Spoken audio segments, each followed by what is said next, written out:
I'm talking to all the analysts and the pundits and the reporters and everybody else in between out there. You don't get to dictate for the fan audience what they like and what they dislike. I could make the argument that the fact that this stuff has been politicized, because it clearly has been, and people are forced to take sides, is something that's working to the benefit of the WNBA, because we're talking about the WNBA more than we ever have. That's a good point. We are talking about the league more than we ever have.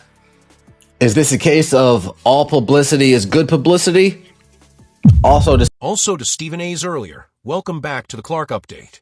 WNBA fans, a shocking new claim is creating major buzz after Stephen A. Smith revealed what he says could be a hidden plot involving the WNBA, the Indiana Fever, Caitlin Clark, and Sophie Cunningham. So, what exactly did Stephen A. Smith reveal? Is there really something happening behind the scenes? And why has this story sent WNBA fans into such a frenzy? Let's jump straight into today's video and break it all down.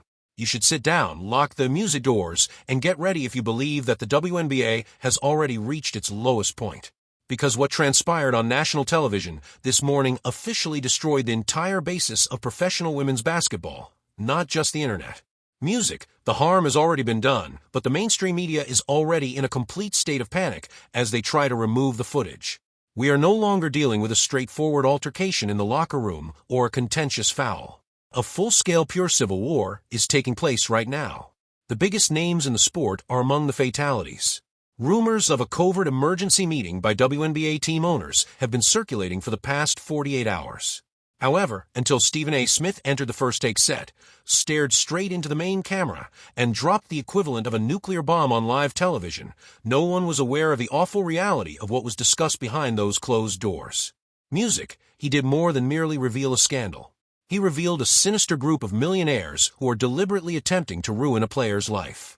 A fan favorite and one of the league's most vocal voices, Sophie Cunningham, is today facing an immediate, permanent, and wholly unwarranted ban from the WNBA. And WNBA Commissioner Kathy Angelbert didn't even attempt to resolve the situation because it was so disastrous and the repercussions was so poisonous.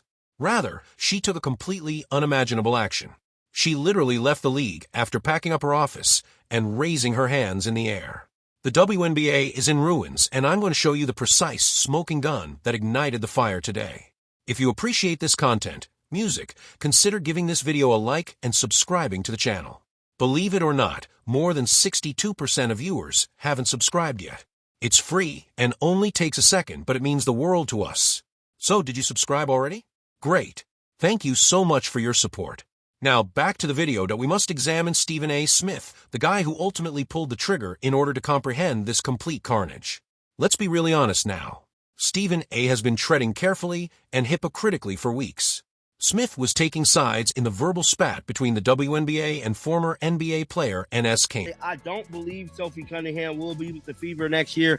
I said this before. I didn't think she was going to be there this year because of the bad press. Now, everything that Sophie Cunningham did this year put the Indiana Fever and the entire league on notice. I'm sticking by it. I think they're going to try to Colin Kaepernick her, bro. I really do. It goes on to say the 30-year-old guard who joined the Fever in 2025 after 6 years with the Phoenix Mercury signed a one-year deal for 2026 that ends soon, fueling speculation about her exit. Her summer ESPN comments wanting to protect young girls from competing against biological men, which she called common sense, drew cheers from spectators and boos at games. Backers highlights her three-point shooting, enforcer style, and broad apparel, arguing the WNBA needs her more than she needs it amid rumors tied to her views.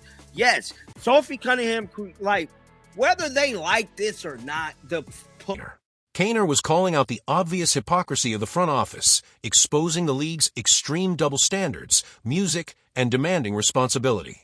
Stephen A. attempted to act like a diplomat. He attempted to appease the IET fans while simultaneously defending his relationships with WNBA management. He was engaging in risky political behavior. However, the tightrope eventually broke yesterday. A grave error was committed by someone in the WNBA's front office. They gave Stephen A. Smith's production crew immediate access to a highly confidential internal audio memo. Stephen A.'s entire attitude altered when he learned of the owner's covert plans to harm Sophie Cunningham. Throughout the show, you could see the utter contempt on his face. He came to the conclusion that he could no longer play both sides because the owner's actions were not just unfair, but also blatantly wicked. Stephen A. Smith became a total outlaw. The producers were yelling in his earpiece, but he ignored them. The ad breaks went unnoticed by him, and he launched into a scorched earth tirade that totally destroyed the WNBA's phony togetherness. What specifically did Sophie Cunningham do to make herself a target? In contemporary athletics, she committed the ultimate transgression. She spoke the whole unadulterated truth. Sophie Cunningham dropped a huge, indisputable bombshell about the inner workings of the WNBA while the rest of the league was busy caving into corporate sponsors and acting as though nothing was wrong. She made the financial manipulation public.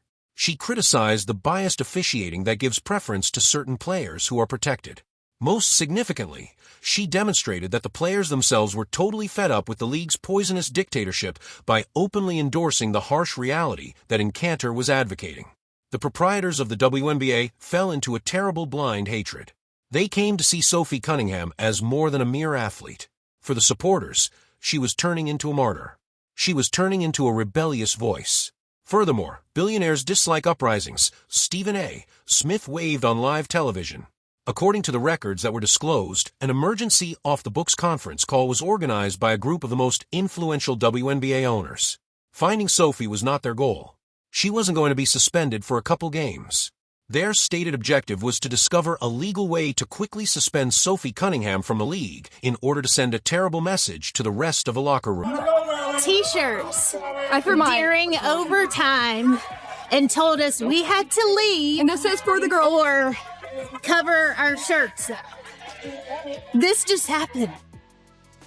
It's crazy, right? It's totally crazy. That's the mother and daughter team that just the other day were kicked out of the game in Atlanta. It turns out they paid like $1,000 for their tickets, which everybody was like, oh my God, $1,000 for a WNBA ticket? Like that in and of itself is shocking. And then they get kicked out because they're wearing XX and XY. Just like Cantor was kicked out of the game last night because he was wearing a woman and what she is, the definition of a woman. And it's so funny to me. It's so weird that this is becoming such a big thing. Like, honestly, you really have to make that big a deal of it? Apparently they do. There is a school of thought there that is like uber progressive and uber crazy in the athletic world and embodied by so many of these people that are in the WNBA. And they don't like what Sophie represents for a whole lot of reasons, right? Same thing with Caitlin Clark. You know the drill on that.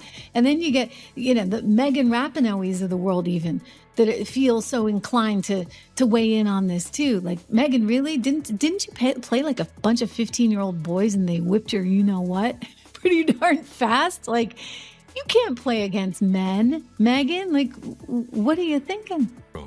They intended to revoke her contract, nullify her sponsorships, and publicly humiliate her. We will completely delete your existence if you criticize the cartel. Stephen A. was yelling into the microphone. Owners in this league are behaving like members of the mafia.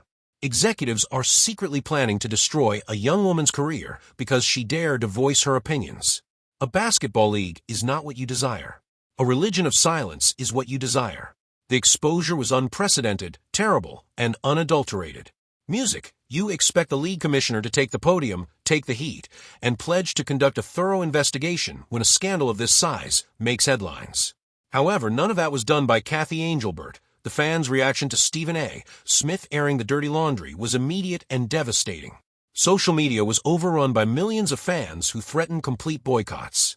Sponsors began to retreat nervously. The pressure cooker blew up. The owners had completely gone rogue behind her back. Angelbert realized. She became aware that she was holding a bucket with a hole in it while standing on the deck of a sinking ship. What then did the WNBA's leader do? She gave herself up. Late yesterday, I'm a female and I want to participate in the NBA. According to the letter of the language of the law, you can actually get away with it. And that needs to be clarified. Clearly, that's a political position to take. And I think on one hand, Enos Kanter was very wrong. It was a classless thing for him to do. Well, I don't even think it's a political issue. That's the craziest part. It's not a political issue. It's a common sense issue. The WNBA, they maybe have turned it into a political issue because they refuse to use basic logic and anatomy. But it's not really a political issue. or it shouldn't at least be a political issue. Maybe that's a better way to put it. It shouldn't be a political issue because it's common sense, but it's a political issue because the those who are delusional have been catered to for far too long. To now they're believing their own delusions, and common sense needs to step in every now and then and just smack you over the head. Because it's not, the ladies that are playing don't have anything to do with this. The league does. Its collective bargaining agreement may be the case. The liberal tilt that it has might be a cause or a cause effect to some degree. I get all of that, but the actual ladies that are involved, they have nothing to do with this, and they don't deserve to be agitated the way he clearly was willing to do in attendance at the game. It wasn't just about him standing, but he was just about to step to her. You got no business doing that. He was just about to step to. You don't believe that, Stephen A, do you? You don't believe that, Stephen A. She ran across the entire court. She went from one side of the court to the other side of the court to get into his face. You don't believe he was going to step on the court, do you? Friday night, there were rumors that an enraged Kathy Angelbert stormed into a Board of Governors meeting, smashed her keys on the table, and declared she was leaving. She refused to serve as a public target for a gang of spiteful, unruly team owners who were deliberately attempting to destroy Sophie Cunningham's life. Give that some thought. The Women's National Basketball Association's commissioner physically resigned in the middle of the season because she could no longer stand the corruption and internal sabotage. There's presently no leadership at all in the league. There is a completely unheard of power vacuum. Officially, the asylum is run by the prisoners. This is no longer merely a basketball tale. This is a big corporate scandal. The fans are incredibly irate, and understandably so.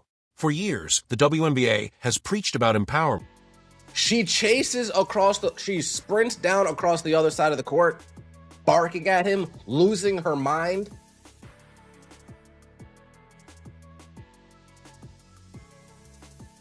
She needs a sedative. Deserve that. Not the ladies actually playing. They don't deserve that. And all of us, as American citizens, as human beings, find ourselves caught up in a political system that has purview and dominion over us as citizens of a society. If anybody knows that, it's Enos Cancer Freedom, because of his history with Turkey. So you think he'd understand the importance of speaking out, huh, Stephen A? Right? Right, Stephen A? You'd think he'd understand the importance of going through this whole entire song and dance so we don't get to a level that he thinks that we could possibly get to. You think he'd understand that, wouldn't you, Stephen A, right? You say he's an expert in this, has some experience, been down this road before, understands the song and dance. Gotcha. That's where he's from. That's where his family is from. This man was in fear of his life. I interviewed him. I heard his story. And the courage that he showed in speaking out against the Turkish government, against China, and putting himself in that lion's den. Because of his past political history, he should be applauded. Not to mention the fact that taking a political position is consistent with who he has been. Perfectly understandable. Got it. Oh, so this is nothing new, you're saying? So your issue is just that it happened in the WNBA? What exactly is your issue, Stephen A? Like, you're doing a lot of complaining right now, but what exactly is your issue? The fact that he showed up to the game? Is that your issue? The fact that he was wearing a t-shirt? Is that the problem? You want him to take his shirt off, Stephen A? What's your problem? About safeguarding their athletes and about standing up for what is right. But the second a player like Sophie Cunningham actually steps up and speaks her views, the owners create a mysterious firing squad to permanently ban her from the sport. Stephen A. Smith ultimately chose a side, and in doing so he completely demolished the WNBA's carefully created facade. Music in Canner has been vindicated. Sophie Cunningham is currently sitting in absolute limbo, waiting to see if these rich owners will truly succeed in tearing up her contract, and the league headquarters is absolutely empty because the commissioner decided to go away rather than face the music. The WNBA is confronting an existential crisis. If they ban Sophie Cunningham, millions of fans will never watch another game. However, if the owners give up now, they will lose all authority and be shown on national television as having been vanquished by Stephen A. Smith. The clock is running out, and it's a lose-lose situation. Stephen A. Smith. The WNBA is currently afraid and is making every effort to keep this news under wraps. However, we will not allow them to conceal the truth. Right now, I need to hear from each and every one of you in the comments. By attempting to ban Sophie Cunningham, are the WNBA owners behaving like a corrupt mafia? Was Commissioner Kathy Angelbert correct to leave a sinking ship? Or was she a coward? And did Stephen A. Smith's revelation of this horrible, unimaginable scheme ultimately prove to be his redemption? This comment area is going to be a battlefield, so make your... Left-wing media and WNBA sources are now saying Sophie Cunningham might be released from her team at the end of the season. Her future is subtly in doubt. Interesting. Does anyone seriously doubt this isn't because of her supporting women's sports? Now, this is the scene that has been happening at a lot of these games. Let's watch.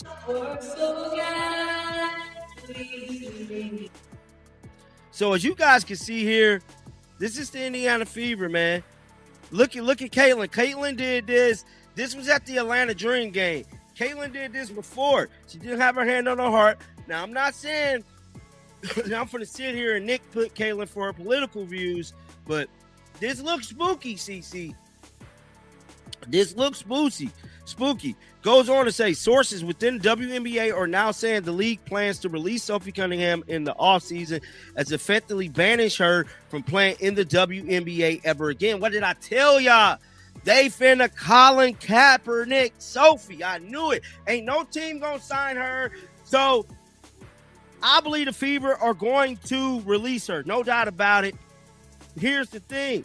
I don't believe another team is going to sign Sophie, guys. I really don't.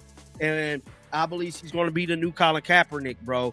Something 80% of Americans agree. If the WNBA engages in the obvious form of discrimination, then the Department of Justice will be forced to step in. Yes, intervene. This is going to turn into a very, very bad situation. This might be the biggest story of the WNBA. Your voice heard down below. Hit the bell notification, subscribe to the channel, and hit the like button if you want to see the unvarnished truth that the mainstream media is scared to touch. I'll see you in the next explosive if you continue to prolong the queue.